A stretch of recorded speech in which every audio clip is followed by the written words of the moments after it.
मित्रांनो, BBA, BCA, BBM आणि BMS CET 2025 साठी जनरल नॉलेज आणि अवेअरनेस या विषयामधून अत्यंत महत्त्वाचे MCQ आपण आजच्या व्हिडिओमध्ये पाहणार आहोत. तसेच त्या MCQचे आन्सर्स आणि आन्सर्सचं डिटेल एक्सप्लेनेशन सुद्धा या व्हिडिओमध्ये आपण डिस्कस करणार आहोत. तर हॅलो विद्यार्थी मित्रांनो, मी तुमचा एज्युकेटर अरविंद आणि तुमचं स्वागत आहे ग्लोबल ऑनलाईनमध्ये. मित्रांनो, या CET साठी असणारी जी लाईव्ह क्रॅश कोर्सची बॅच आहे ती ग्लोबल ऑनलाईनमध्ये आम्ही सुरू करत आहोत. या बॅचमध्ये तुम्हाला डेली लाईव्ह क्लासेसच्या माध्यमातून तुमचा संपूर्ण सिलेबस कव्हर केला जाणार आहे. तुम्हाला रेकॉर्डेड व्हिडिओ लेक्चर सुद्धा या बॅचमध्ये अवेलेबल असतील. तसेच संपूर्ण अभ्यासक्रमाच्या नोट्स, 50 पेक्षा अधिक मॉक टेस्ट आणि 2000 पेक्षा अधिक MCQ सुद्धा तुम्हाला या बॅचमध्ये प्रोव्हाइड केले जातील. तर विद्यार्थी मित्रांनो, बॅचला जॉईन करण्यासाठी तुम्ही स्क्रीनवरती दिलेल्या नंबरवरती व्हॉट्सअप करू शकता किंवा प्ले स्टोअरवरती जाऊन तिथेही ग्लोबल ऑनलाईन ॲपमध्ये MH BCA BBA BBM BMS exam हा कोर्स तुम्ही जॉईन करू शकता. तर विद्यार्थी मित्रांनो, लवकरात लवकर हा कोर्स जॉईन करा आणि CET क्रॅक करण्याची तयारी करा. तर मित्रांनो, सुरू करूया आजच्या प्रश्नांना. So the first scheme is Digital India Mission. So this Digital India Mission aims to make India a digitally strong country as it is related to digital sector. It focuses on internet access in every village. That is a BharatNet project which is announced by government, and the ministry is Electronic and Information Technology. Its objective is digital infrastructure which will be provided to every location in India, along with digital literacy and e-governance. So making people digitally skilled, providing government services like online e-governance, these things are focused in Digital India Mission. Then in this mission, we can see a progress of 135 crore Aadhaar card issued under this Digital India Mission. Then UPI digital payments crossed 18 lakh crore per month, and all villages now have a optical fiber internet. That is phase 1, which was announced in this scheme, is done. तर basically digital India mission जे आहे ते electronics आणि माहिती तंत्रज्ञान मंत्रालय या खात्याकडे आहे. यांनी हे अनाउन्स केलं होतं. याचं उद्दिष्ट भारताला डिजिटल दृष्ट्या सक्षम समाज व ज्ञान अर्थव्यवस्था बनवणं हे होतं. प्रत्येक गावात इंटरनेट सुविधा प्रोव्हाइड करणं भारत नेट प्रकल्पाच्या माध्यमातून. आता कुठलंही खेडेगाव असो, त्या खेडेगावामध्ये इंटरनेट सुविधा प्रोव्हाइड केलेली आहे.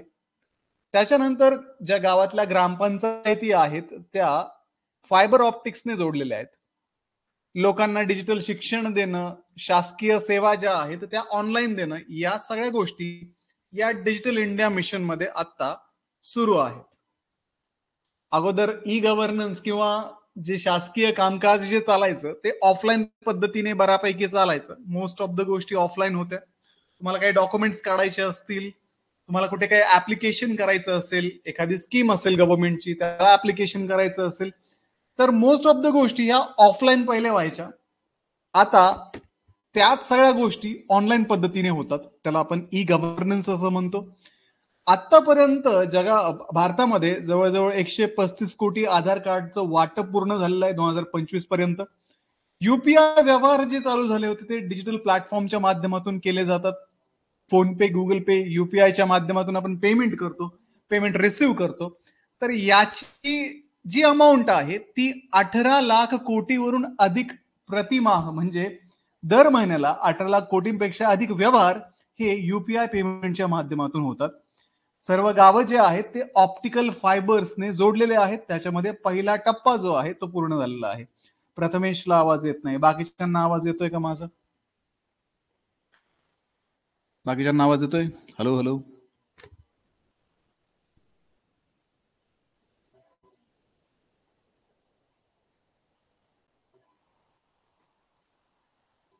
ओके, दुर्गा, तन्मय तुम्हाला आवाज येतो. प्रथमेश, तुमच्या इंटरनेट कनेक्शन मध्ये काहीतरी इश्यू असेल. डिजिटल इंडिया मिशन तुमच्यापर्यंत पोहोचलं नाही मे बी व्यवस्थित, त्याच्यामुळे होत असेल ते.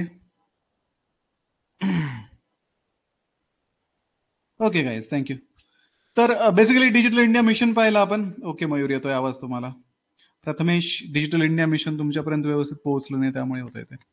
नेटवर्क चेक करा, जिथं नेटवर्क असेल तिथं जाऊन बसा, किंवा वायफाय जर असेल तर वायफायच्या जवळ जाऊन बसा. तर हे राबवलं जातं ministry of electronics and information technology या मिनिस्ट्रीकडनं, या मंत्रालयाकडनं हे राबवलं जातं. इलेक्ट्रॉनिक्स आणि माहिती तंत्रज्ञान मंत्रालय. याच्यामध्ये भारताच्या सगळ्या नागरिकांना डिजिटल दृष्ट्या सक्षम बनवणं, त्याच्यानंतर डिजिटल ज्ञान जे आहे ते प्रत्येकाला उपलब्ध करून देणं, आणि अर्थव्यवस्था स्ट्रॉंग करणं. त्याच्यानंतर दुसरी गोष्ट म्हणजे जे प्रशासन चालतं ते डिजिटली चालवायचा प्रयत्न या डिजिटल मिशनच्या माध्यमातून केला जातोय. तर इथे याचं उद्दिष्ट डिजिटली देशाला सक्षम करणं हे होतं. आत्ताची परिस्थिती आपण जर पाहिली तर 135 कोटी आधार कार्ड वितरित झालेले आहेत. युपीआयचे पेमेंट महिन्याला 18 लाख कोटींपेक्षा अधिक झालेले आहेत.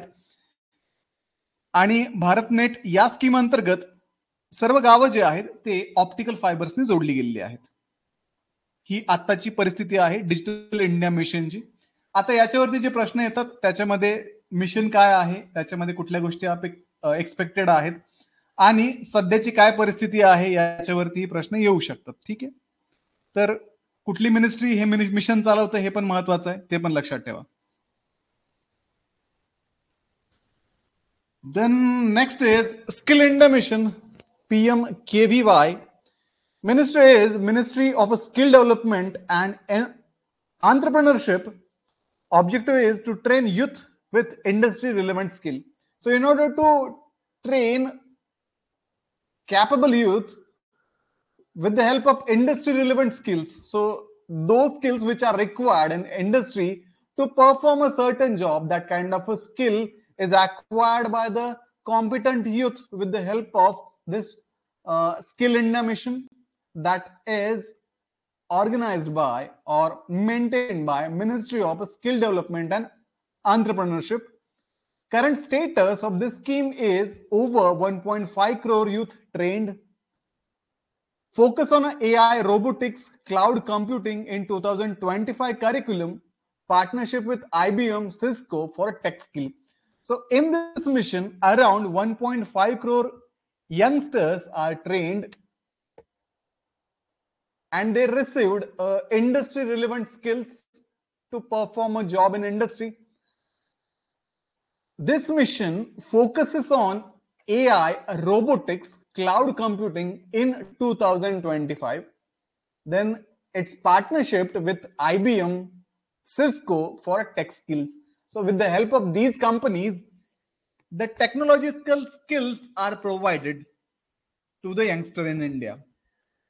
तर मे बी याच्यावरती असा प्रश्न विचारला जाईल की 2025 मध्ये स्किल इंडिया मिशनचा काय फोकस आहे. तर तो AI, रोबोटिक्स आणि क्लाउड कम्प्युटिंग वरती फोकस आहे. किंवा मग स्किल इंडिया मिशनच्या अंतर्गत कुठल्या कंपन्यांसोबत टेक स्किल साठी पार्टनरशिप केलेली आहे. IBM असेल, सिस्को असेल, अशा कंपन्यांशी पार्टनरशिप केलेली आहे.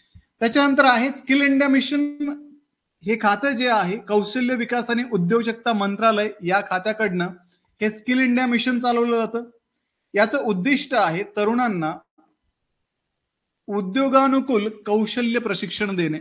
म्हणजे जे तरुण आहेत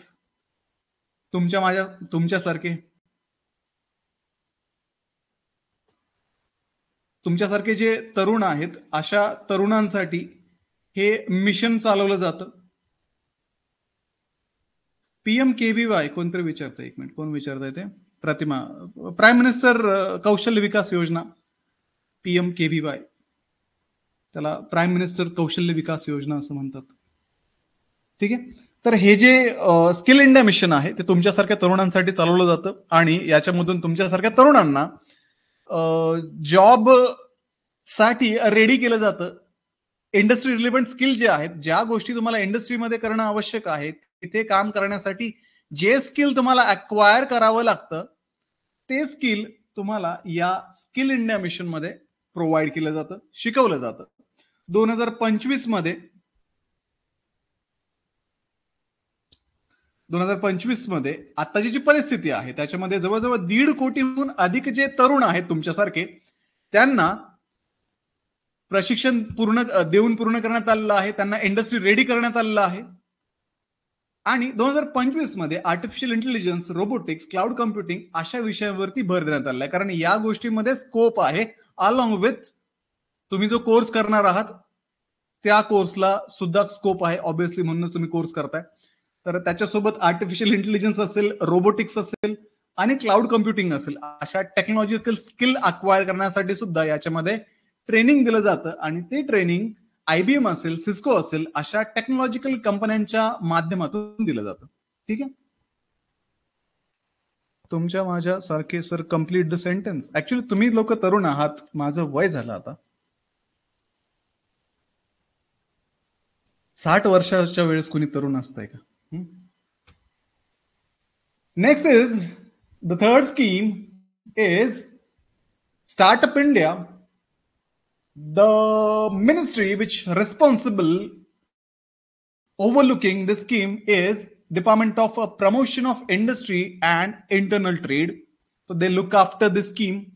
The objective of this scheme is to support for startups through tax breaks, funding and innovation.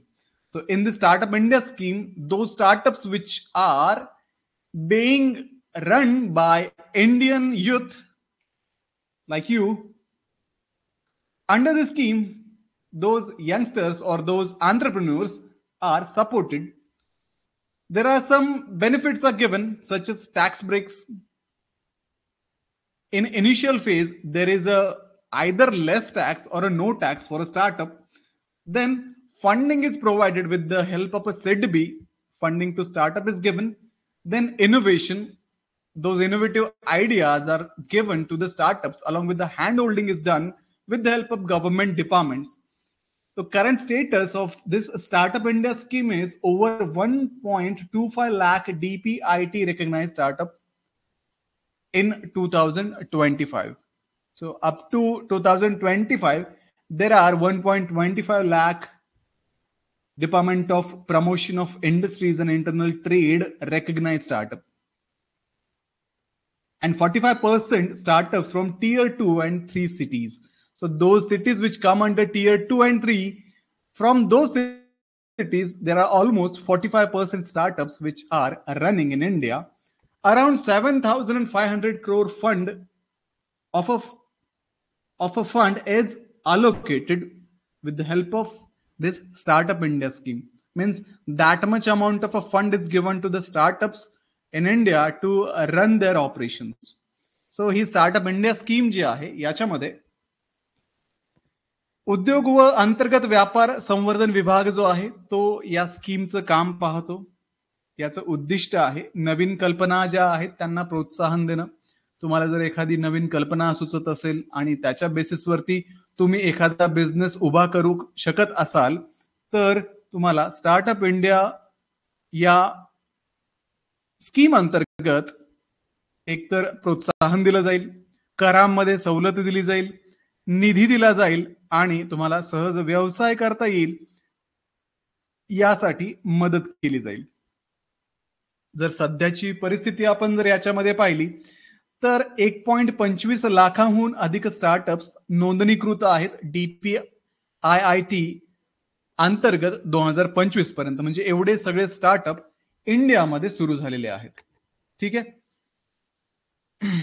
त्याच्यानंतर 45% स्टार्टअप जे आहेत ते टियर 2 आणि टियर 3 अशा सिटीज मधून येतात. 7,500 कोटींची फंड ऑफ फंड योजनेसाठी तरतूद केली आहे. म्हणजे या स्कीम मधून 7,500 कोटी रुपये योजना म्हणजे एवढ्या फंड्सची तरतूद या स्टार्टअप साठी करण्यात आलेली आहे. ठीक आहे. अशा पद्धतीने स्टार्टअप इंडिया ही जी मोहीम आहे ती भारतामध्ये वेगवेगळ्या राज्यांमध्ये वेगवेगळ्या शहरांमध्ये जे नवउद्योजक एंटरप्रेन्योर आपला स्टार्टअप सुरू करताय, आपला बिझनेस सुरू करताय, अशा उद्योजकांना इथे फंड देणे, ट्रेनिंग देणे, त्याच्यानंतर हँड होल्डिंग करणे, टॅक्स मध्ये रिलॅक्सेशन देणे, अशा सगळ्या गोष्टी या स्कीमच्या अंतर्गत भारतामध्ये केल्या जातात. ठीक आहे.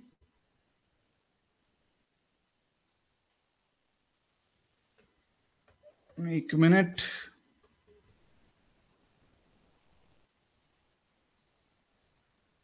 काहीतरी प्रश्न आहे. काय प्रश्न आहे तो?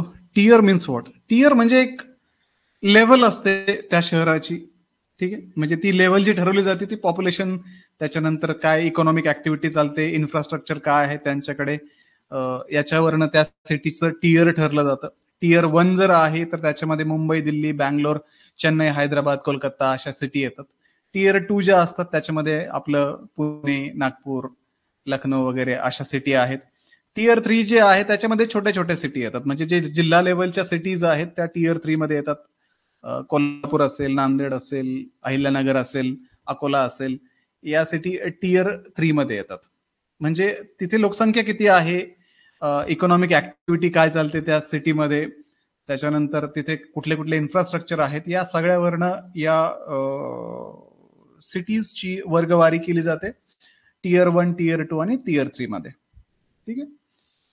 तर आमची सिटी याच्यामध्ये नाहीये. ओके, ठीक आहे. तुमची असेल मे बी. तुम्ही तरुणच आहात सर, मनाने नक्की आहात, शरीर आज आहे उद्या नाही.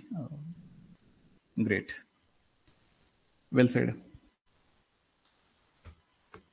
Make in India. The ministry which is responsible for running this scheme is a Ministry of Commerce and Industry. The objective is a boost manufacturing and attracts a FDI. FDI is nothing but foreign direct investment.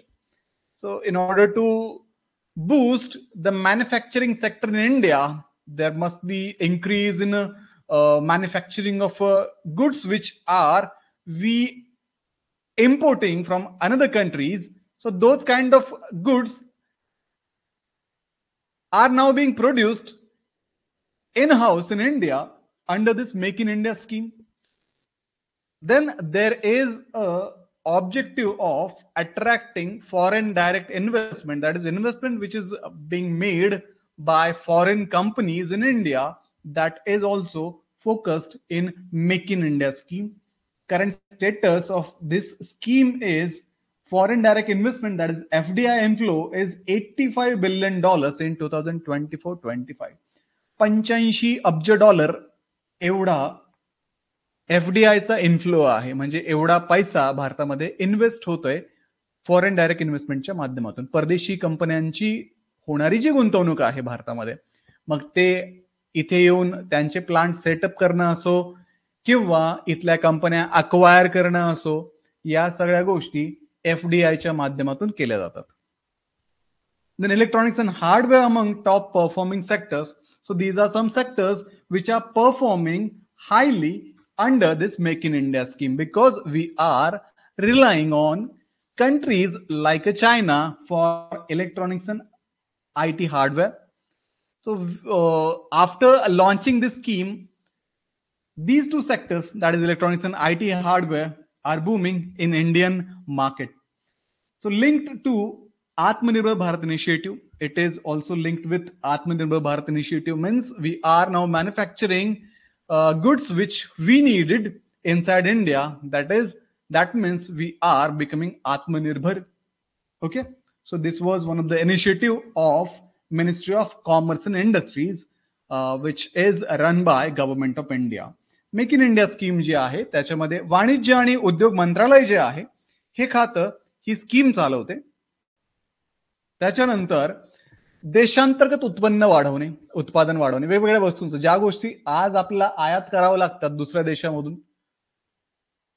आपलं कालचं एक काहीतरी राहिलंय, शेवटचं एक हे राहिलंय बरं का आपल्याला,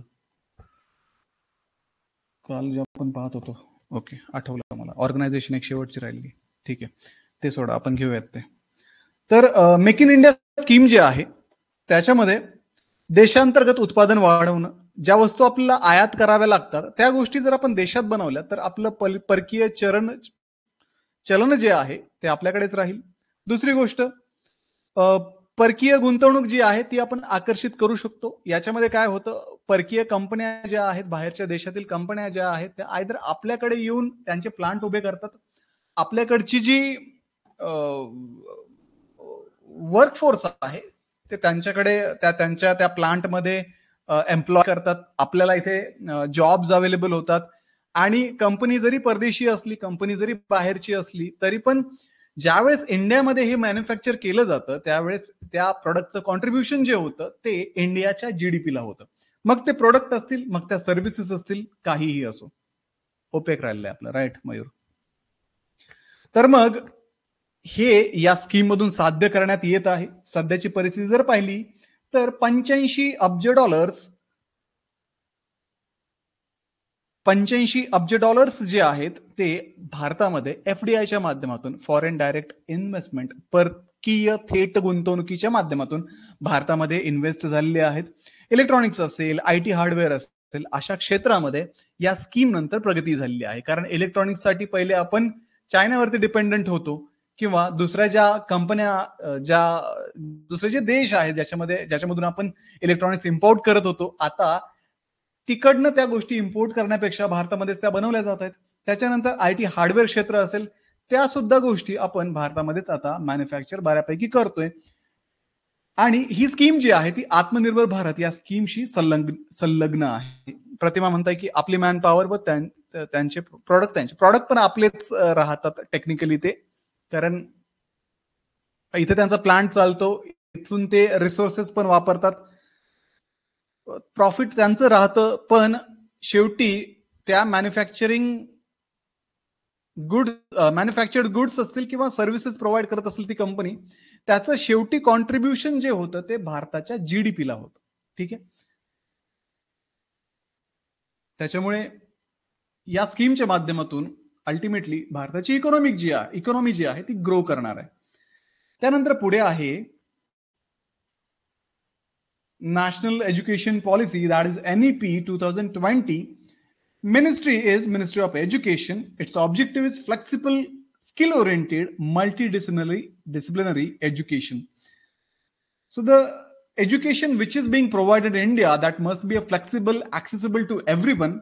Then it must be a skill-oriented. So that education which you will get in schools, that education should be a skill oriented in order to apply it into a future when you are working on your job. Then it must be a multidisciplinary education, means बहुविषयक शिक्षण याला म्हणतात, ज्याच्यामध्ये multiple subjects जे आहेत ते तुम्हाला शिकवले जातात. तर हे एनईपी ला एक्सपेक्टेड आहे. करंट स्टेटस जर आपण याचा पाहिला तर implemented in over 60% of Central University. This NAP guidelines are implemented in over 60% of Central Universities. Again, FIUP, that is 4-year UG program rolled out in Delhi University, JNU, etc. So under this NAP scheme, 4-year undergraduate program that is rolled out in Delhi University and JNU, Delhi again, coding from class 6 introduced in a CBSE school. So under this scheme or under this policy of National Education Policy 2020, coding is introduced from class 6 in CBSE schools. So in order to make student job ready from the education, such type of initiative is taken by Indian government, by the Ministry of education. राष्ट्रीय शैक्षणिक धोरण 2020 हे शिक्षण मंत्रालयाच्या अंतर्गत ही scheme ही policies बनवलेल्या आहेत. याच्यामध्ये शिक्षण जे दिलं जातं ते लवचिक असावं, सगळ्यांना ऍक्सेसेबल असावं आणि कौशल्य आधारित असावं. तुम्हाला जे शिक्षण मिळतंय, जे कौशल्य प्राप्त होतंय शिक्षण शिकताना, त्याचा उपयोग तुम्ही रिअल लाईफ मध्ये तुमच्या जॉब मध्ये करू शकाल, त्याच्यासाठी काही पॉलिसीज, काही धोरणं बनवलेली आहेत आणि बहुविषयक शिक्षण सुद्धा याच्यामध्ये इन्क्लूड केलेलं आहे. सध्याची परिस्थिती जर पाहिली आपण तर 60% पेक्षा अधिक केंद्रीय विद्यापीठात याची अंमलबजावणी सुरू आहे. 4 वर्षांचा पदवी अभ्यासक्रम जो आहे तो लागू केलेला आहे, जसं की दिल्ली युनिव्हर्सिटीमध्ये आणि जवाहरलाल नेहरू युनिव्हर्सिटी दिल्लीमध्ये. त्याच्यानंतर 6व्या इयत्तेपासून सीबीएसई स्कूल जे आहेत त्यांना, त्या मुलांना कोडिंग सुद्धा शिकवलं जातंय, जेणेकरून ते मुलं पुढे जाऊन फ्युचर रेडी होतील. त्यांचं जे बेसिक्स आहेत ते शाळेच्या दरम्यानच होऊन जाईल आणि ज्यावेळेस ते जॉबसाठी रेडी होतील, त्यांचं बेसिक चांगलं झालेलं असेल आणि वेल परफॉर्म ते जॉबमध्ये करू शकतील. सो ऍज पर दिस स्कीम, म्हणजे एनईपी नुसार या सगळ्या गोष्टी ज्या आहेत त्या अपेक्षित आहेत आणि ही सध्याची भारतामधली या पॉलिसीची सद्य परिस्थिती आहे. नेक्स्ट इज आत्मनिर्भर भारत अभियान. So it is coordinated across ministries, especially finance, MSCB, and commerce. So these three ministries are responsible for this Atmanirbhar Bharat Abhiyan, which is a finance ministry, micro and small medium enterprises ministry, and commerce ministry. Objective is self-reliance in manufacturing, defense, digital, and health. So these kind of objectives are put forth by Atmanirbhar Bharat Abhiyan, in which by manufacturing goods in India in-house, that will make India self-reliant. Then the defense armaments, those armament will be manufactured in India itself. Then digital services, those are also given by the Indian companies. And into the health sector, the manufacturing goods which are related to the healthcare are also being manufactured in India under this Atmanirbhar Bharat Abhiyan. Current status of this Atmanirbhar Bharat Abhiyan is 20 lakh crore stimulus announced in a recent budget. IT hardware PLI scheme launched, that is production linked incentives, and digital tools for MSME expanded. So under this scheme, around 20 lakh crore of stimulus is announced in a recent budget of India. And the IT hardware PLI scheme, that is also launched, that is production linked incentives, in which the incentive in form of a tax benefit will be given to the companies which will achieve a set target or a set growth by the Ministry of Finance, MSME, or Commerce under this Atmanirbhar Bharat Abhiyan. So digital tools for MSME expanded. So those digital tools which are helpful for MSMEs, that is micro, small, medium enterprises, are also expanded under the scheme. आत्मनिर्भर भारत अभियान, तर याच्यामध्ये अर्थ मंत्रालय असेल, मध्यम लघु इंडस्ट्रीजसाठी जी असणारी मिनिस्ट्री आहे ती असेल, वाणिज्य मंत्रालय असेल, या सगळ्या मिनिस्ट्रीज, हे सगळे मंत्रालय एकत्र येऊन ही स्कीम राबवतात. याच्यामध्ये देशांतर्गत उत्पन्न वाढवणं, जसं की डिफेन्स असेल, त्याच्यानंतर डिजिटल सेक्टर मधल्या ज्या सर्व्हिसेस आहेत त्या प्रोव्हाइड केल्या जातात, तर त्या सर्व्हिसेस भारतीय कंपन्यांनी देण्यात याव्या. आणि हेल्थकेअर मध्ये सुद्धा, मग ते हॉस्पिटल्स असतील किंवा मग हेल्थकेअर साठी रिक्वायर्ड ज्या गुड्स असतील त्या इनसाइड इंडिया मॅन्युफॅक्चर करणं असेल, या सगळ्या गोष्टी ज्या आपण आयात करतोय त्या भारतामध्येच मॅन्युफॅक्चर करायच्या, त्या सर्व्हिसेस ज्या आहेत त्या भारतीय कंपनीनेच द्यायच्या, जेणेकरून आपला जो परावलंबन आहे, म्हणजे दुसऱ्या देशांवरती आपण जे अवलंबून आहोत या गोष्टींसाठी, ते कमी होईल आणि भारत आत्मनिर्भर बनेल, हे या स्कीम मध्ये अपेक्षित आहे. सध्याची परिस्थिती जर आपण पाहिली तर 20 लाख कोटींचं पॅकेज जाहीर करण्यात आलेलं आहे 2025 मध्ये. IT हार्डवेअर आणि PLI योजना पण राबवलेली आहे, ज्याच्यामध्ये मॅन्युफॅक्चरिंग गोल जे आहे ते अचीव्ह केल्यानंतर त्या कंपन्यांना, त्या ऑर्गनायझेशन्सला इन्सेंटिव्ह दिला जातो in form of a tax benefit.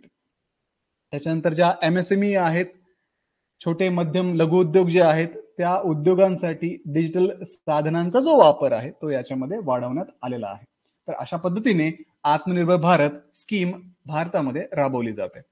पुढे आहे PMGDISHA, प्रधानमंत्री ग्रामीण डिजिटल साक्षरता अभियान.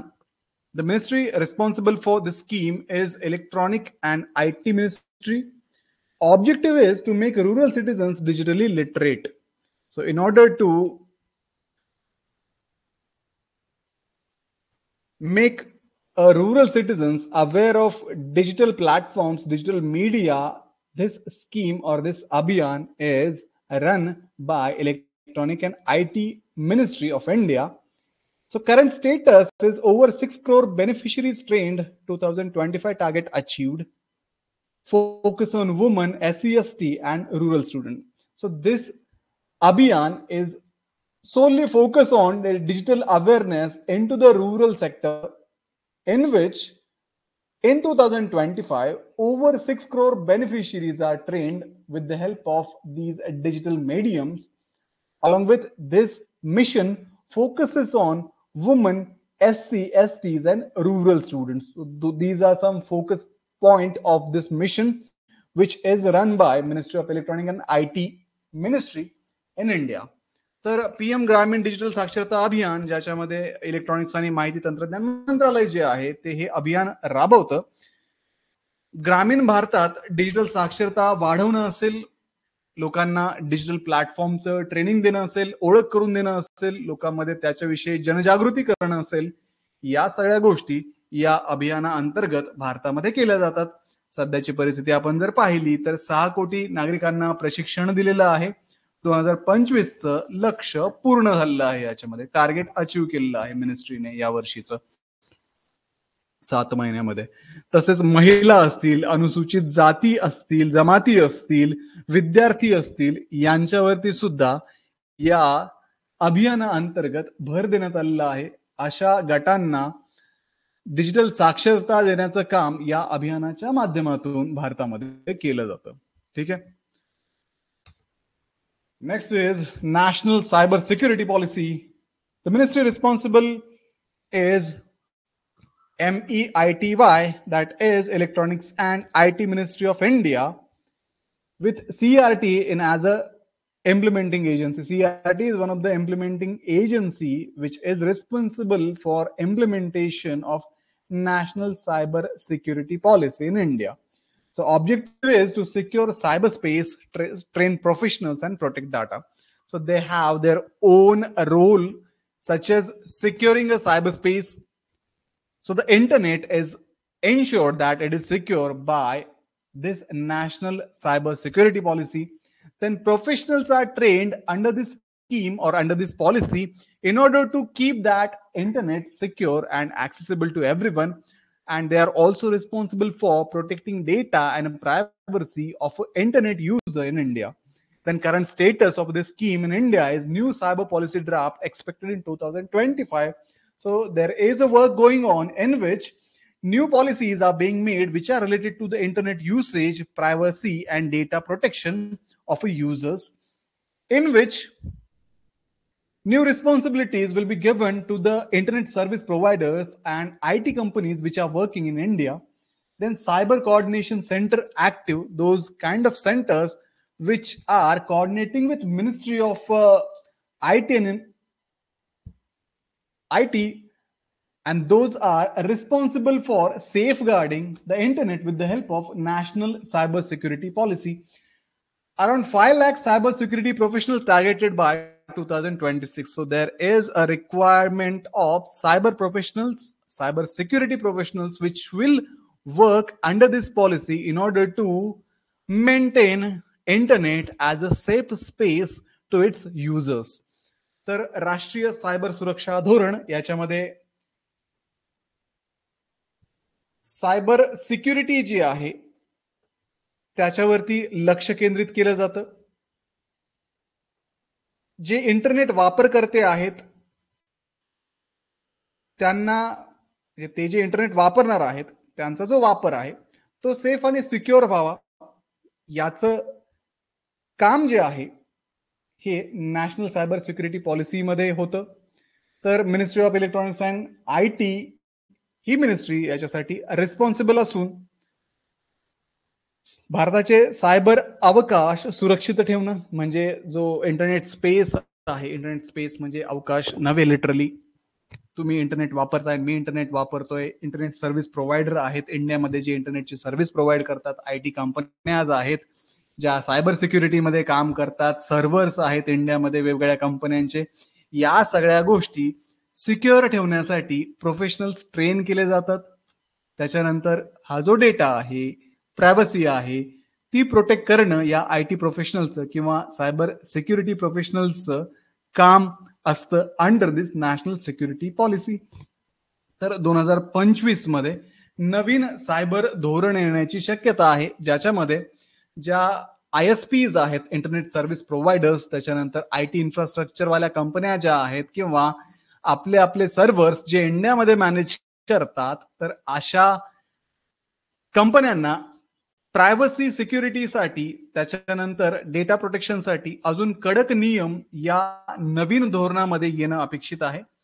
5 लाख सायबर सुरक्षा व्यावसायिकांचे लक्ष या पॉलिसीच्या अंडर आहे. 2026 पर्यंत 5 लाख सायबर सुरक्षा व्यावसायिक, सायबर सिक्युरिटी प्रोफेशनल तयार करण्याचे लक्ष या पॉलिसी अंडर ठेवण्यात आलेलं आहे. त्याच्यानंतर सायबर कोऑर्डिनेशन सेंटर्स सुद्धा भारतामध्ये ऍक्टिव्ह आहेत, ज्या सेंटर्स मधनं सायबर सिक्युरिटी, देशाचं इंटरनेट हे सिक्युअर ठेवलं जातं. ठीक आहे, तर या गोष्टी नॅशनल सायबर सिक्युरिटी पॉलिसी अंतर्गत येतात. Next is a Udan scheme. Ministry of civil aviation. The objective is affordable regional air connectivity. So those domestic flights which are flying in India, in order to keep them affordable, this Udan scheme is launched. So in order to increase the air connectivity of regional cities in India, such scheme is launched by Ministry of Civil Aviation. The current status of the scheme is over 500 new routes operational. So new over 500 routes are operational in India under this Udan scheme. 75 plus new airports developed. So new airports are also being developed in India under this Udan scheme. Boost to IT connectivity in tier 2 cities. Tier 2 cities are well connected through IT infrastructure under this Udan scheme. So this Udan scheme is related to the civil aviation. Ministry of Civil Aviation is responsible to run and look after this scheme. Under the scheme, 500 new routes operational in India, 75 plus new airports are also being developed, and it also have a focus on boosting IT connectivity in tier 2 cities.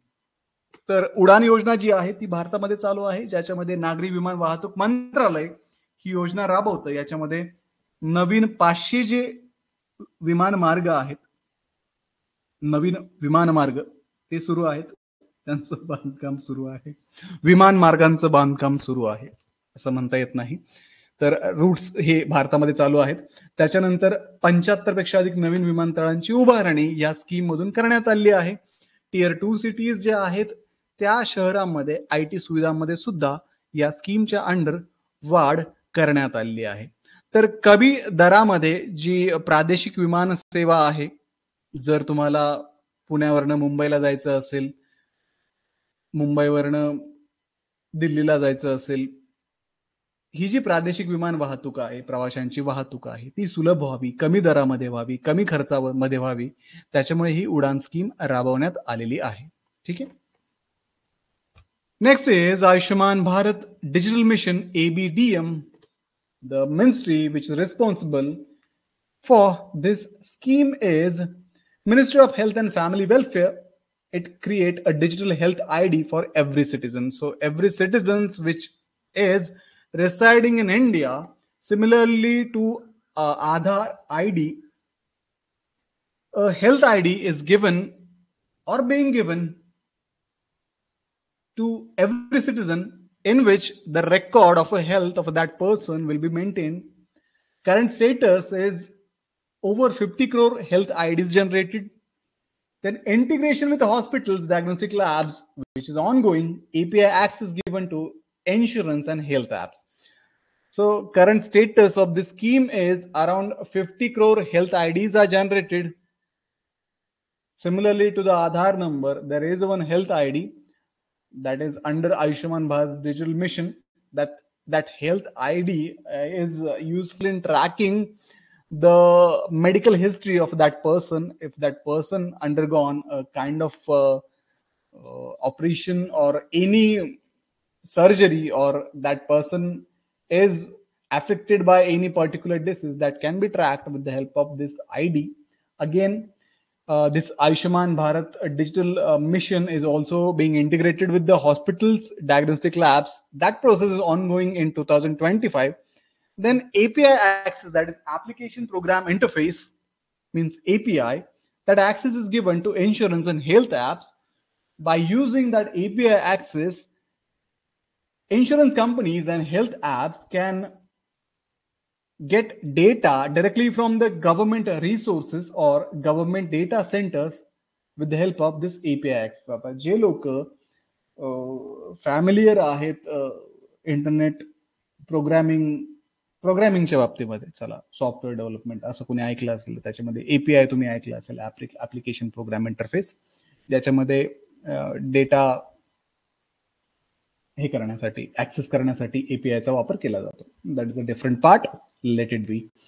Ayushman Bharat digital mission ABDM हे खातं आरोग्य व कुटुंब कल्याण मंत्रालय जे खातं आहे त्यांच्या अंतर्गत आयुष्यमान भारत डिजिटल मिशन ही स्कीम, हे मिशन भारतामध्ये चालू आहे.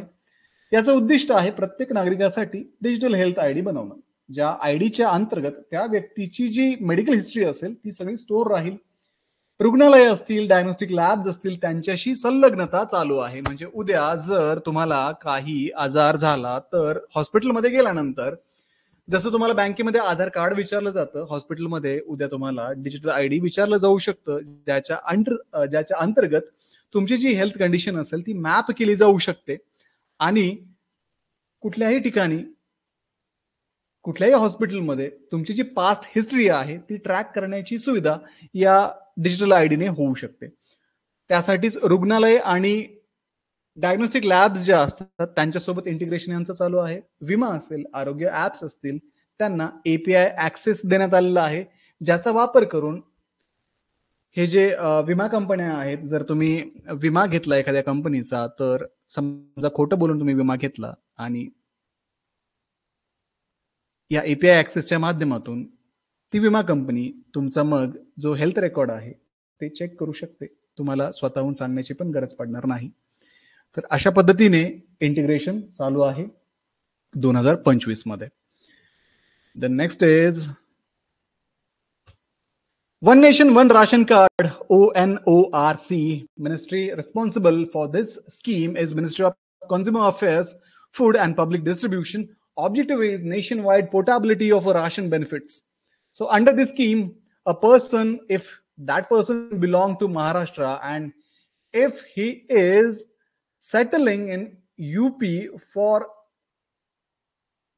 any purpose, if he is working there and he want a ration in Uttar Pradesh, which is possible with the help of One Nation, One Ration Card scheme, in which the centralized data is being updated and that data is accessible in every state irrespective to a state of origin.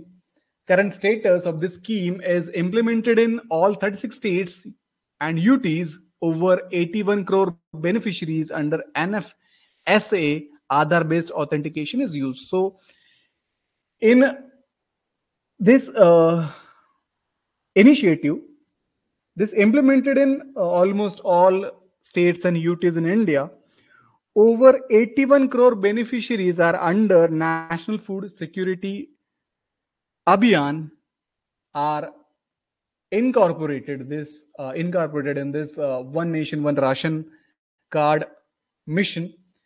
Then there is a use of Aadhaar-based authentication that will track the data of that person, if he is eligible to get that ration or not, and the past record of that person will be tracked with the help of this Aadhaar authentication. That will reduce the duplication of the ration card and all the malpractices in this sector. तर एक राष्ट्र एक ration card ONORC याच्यामध्ये ग्राहकांचे जे व्यवहार अन्न व सार्वजनिक वितरण मंत्रालय जे आहे हे मिनिस्ट्री हे मंत्रालय हे अभियान राबवत आहे. याच्यामध्ये देशभर कुठेही राशनची उपलब्धता व्यक्तींना होऊ शकते. तुम्ही जर महाराष्ट्रामध्ये असाल आणि राशन तुम्हाला महाराष्ट्रामध्ये भेटत असेल, उद्या तुम्ही तमिळनाडूमध्ये गेलात आणि तुम्हाला राशन घ्यायचं असेल तर तुम्हाला महाराष्ट्रामध्ये परत येण्याची गरज नाही. तिथं राशन दुकानाकडे जाऊन तुम्ही तिथे तुमचा आधार किंवा तुमचं जे फिंगरप्रिंट आहे ते त्यांच्या POS वरती स्कॅन करून तिथनं तुम्ही तुमच्या वाट्याचं जे राशन आहे ते मिळवू शकता. तर सेंट्रलाइज डेटा याच्यामध्ये बनवलेला आहे या स्कीमच्या अंडर. त्याच्यानंतर सर्व 36 राज्यामध्ये युनियन टेरिटरीजमध्ये हे लागू केलेलं आहे. 81 कोटी लाभार्थी राष्ट्रीय अन्न सुरक्षा अधिनियमांतर्गत याच्यामध्ये इन्कॉर्पोरेट करण्यात आलेले आहे. आणि योजनेच्या लाभासाठी लाभार्थ्यांची ओळख पटवण्यासाठी आधार आधारित प्रमाणीकरण प्रणाली वापरली जाते. याच्यामध्ये जे ड्युप्लिकेट राशन कार्ड आहे ते याच्यामध्ये कॅन्सल होतात. त्याच्यानंतर तुम्ही जर एलिजिबल असाल तरच तुम्हाला राशन मिळतं, कारण Aadhaar again linked with PAN. Then there is a uniformation of the distribution of this ration in all over India with the help of this mission, which is carried out with the help of Ministry of Consumer Affairs, Food and Public Distribution. तर याचा वापर करून भारतामध्ये राशनची उपलब्धता जी आहे कुठल्याही व्यक्तीला कुठल्याही राज्यामध्ये सहज सुलभ पद्धतीने होऊ शकते. The last scheme is a Gati Shakti National Master Plan. Ministry of Commerce and Industry is responsible for this scheme. Especially the logistic division is responsible. Objective is integrate infrastructure planning using digital platforms. So the logistic infrastructure is integrated with the help of this Gati Shakti National Master Plan using a digital platform in which GIS-based digital platform is alive. That platform is working on GIS. Again, over 1600 plus data layers integrated, linked with railway, road, shipping and projects. So it is related to the transport of goods in India, in which to monitor the movement of a logistic sector, these kind of schemes are rolled out by Indian government by the Ministry of Commerce and Industry Logistics Division, in which the GIS system is used. That GIS is a geographic information system that is useful in finding locations, studying land, roads, population, and it's useful in making decisions, planning cities. Such kind of GIS system is used, in which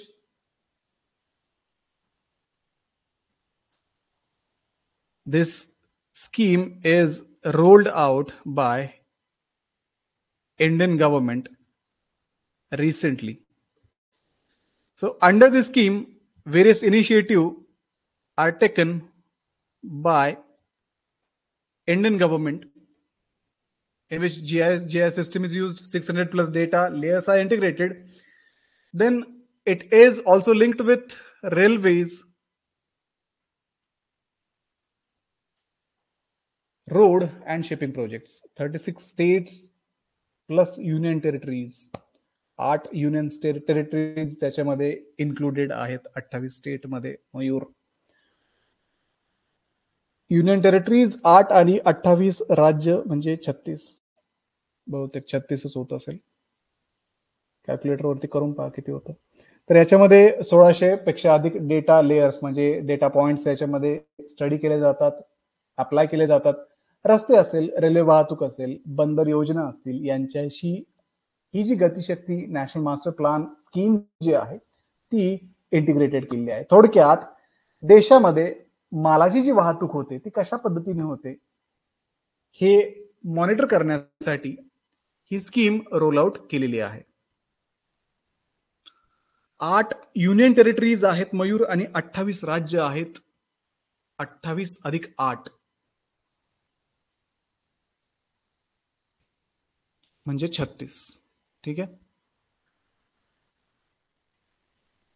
Can we discuss one rank, one pension, defense position policy, and Agnipath policy in defense recruitment and armed forces? Yes, we can discuss this.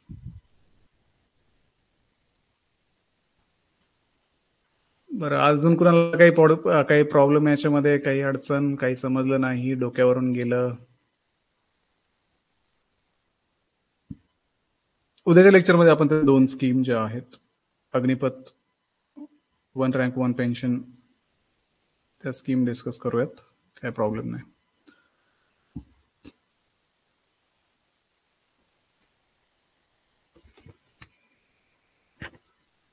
Raw material आपलं घेतात पण logo त्यांचाच असतो ना sir. प्रतिमा, zoom out करा थोडंसं, zoom out.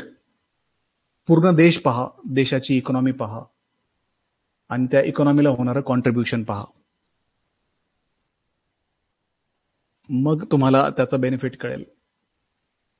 झेंडा मिरवण्यात अर्थ नाहीये, शेवटी इकॉनॉमी महत्वाची आहे. ओके, कोणाला काही अडचण?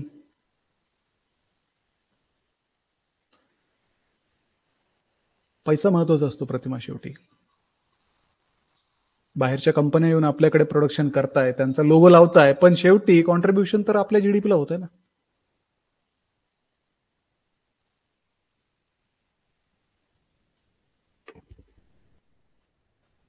तुम्ही जर असेच म्हणत राहिले आम्ही नाही जा, तर मग कोण येऊन तुमच्याकडे इन्व्हेस्टमेंट करणार आणि कसं तुमच्याकडे प्रोडक्शन वाढणार आणि कसं भारताची इकॉनॉमी मग किती ट्रिलियनचं लक्ष आहे आता, ते लक्ष कसं अचीव्ह होणार?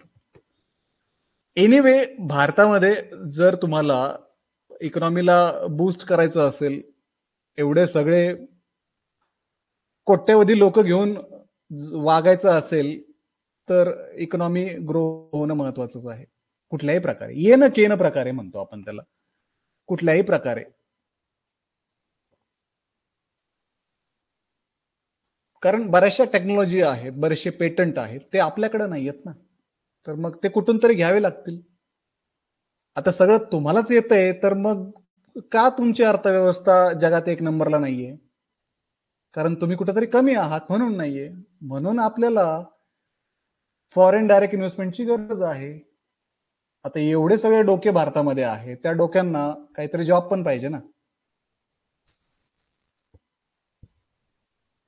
बाहेरून पैसा जर नाही आला, तर मग जसं अक्षय म्हणताय की रोजगार निर्मिती असेल, चलन फिरण्यासाठी बाहेरची इन्व्हेस्टमेंट खूप महत्वाची आहे. आता एखाद्या घरात समजा एकच व्यक्ती जॉब करत असेल, तर त्याची फायनान्शियल कंडिशन आणि 4 व्यक्ती जॉब करत असतील, तर त्या घराची फायनान्शियल कंडिशन फरक असतो ना. एकतर लोकांना जॉब नाही करायचा, ज्यांना करायचं आहे त्यांचे पण खूप नाटकं असतात. तर मग जॉब पण अवेलेबिलिटी असेल तर मग करतात लोक जॉब. तर जॉब्स वाढवण्यासाठी या गोष्टी महत्वाच्या आहेत. त्याच्यामुळे म्हटलं झूम आउट करा, असं पूर्ण भारत पहा एका नजरेमध्ये.